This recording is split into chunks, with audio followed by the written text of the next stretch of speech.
Well, Michael, thanks very much for talking to us this evening. Would you like to tell us a little bit about your feelings being here in this sacred site? Thanks very much, Guy, and thank you for all the energy and effort you put into this trip. It's been amazing. A week that I will never forget, as I think most of us here today. It's like all ancient sites that you get to. First you overcome by amazement and wonder and overwhelming feeling of ancient energies and energetic fields that are held in this place. And then you start to process what happened here over extended periods of time.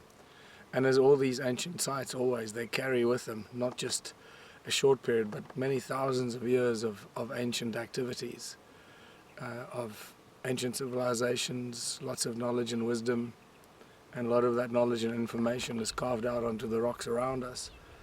I believe, as is the case with most of these ancient rock art forms, the genuine, the original ones, not the copies and those that came after. You can see very clearly the different ages of the different art based on the patina and the regrowth over the rock of the original carvings.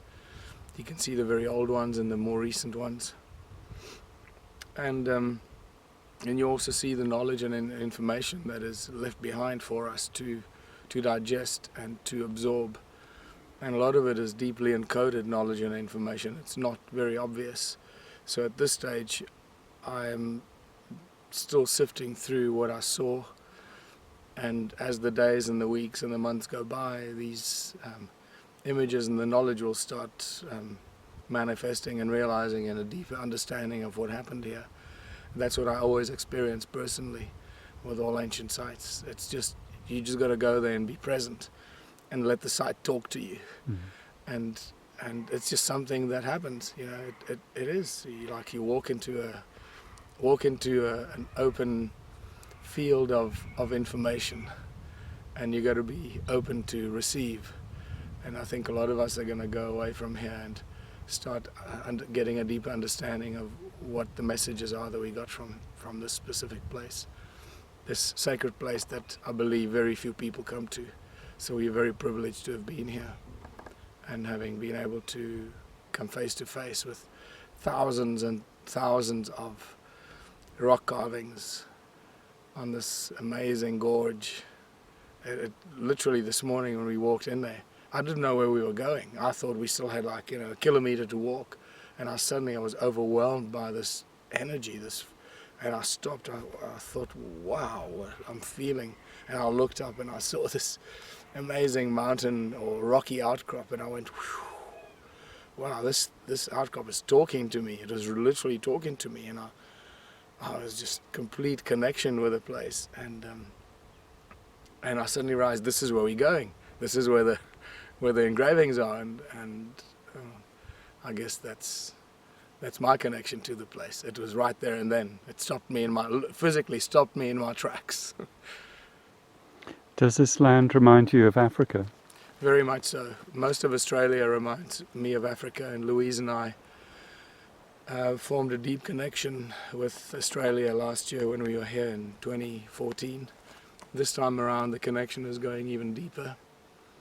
Many of the rock carvings that I've seen so far carry a deep resemblance and a similarity to some of the rock carvings that I've seen in South Africa. And there's already a connection. What the connection is, I don't know yet. Just the similarity and the look and feel of the rock art, the rock carvings.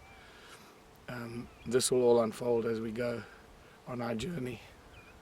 And if you were blindfolded and dropped in one place or the other, would it be easy for you to tell, or do you think you would get confused at first? It feels very similar. It looks very similar. The main difference is that Africa has a lot more thorn trees. While there are thorns on the ground here, clearly from the way people have been taking them out of their feet, not recommended walking around barefoot. Same thing in Africa, although if you know where you're walking you can do that. But we have a lot of thorn trees everywhere, so majority of these trees around us would be thorn trees, some with big long thorns and some with short little dangerous ones that hook you and rip open your skin. And here you obviously don't have that many thorn trees. And have you been dreaming much during this trip? Yeah, I've been dreaming a lot. Last night I had a dream, a very vivid dream about an original Australian elder that came to me here while we were in this place, and he gave me what I can't decipher if it was a clay tablet or a piece of stone that looked like clay, but it was a reddish, dark, deep reddish color, and in it was encoded information about this place. And he handed it to me and said, "This is the true ancient knowledge and information about this place. Study it or keep it safe," or something to that effect, as the sun goes down. Do you think you'll be back here? Who knows? If I have more work to do here, then I will. If we have work to do elsewhere, then we'll probably go there. You get brought back to the places where you have more work to do, and from my personal experience, that's been the case with the stone circles in South Africa, and using that as an anchor point for places like this and other ancient sites around the world. Well, thank you, Michael. It's beautiful listening to you and feeling you here. I feel very privileged to be around you and part of your experience, so thank you. Thank you, Guy. Thanks so much.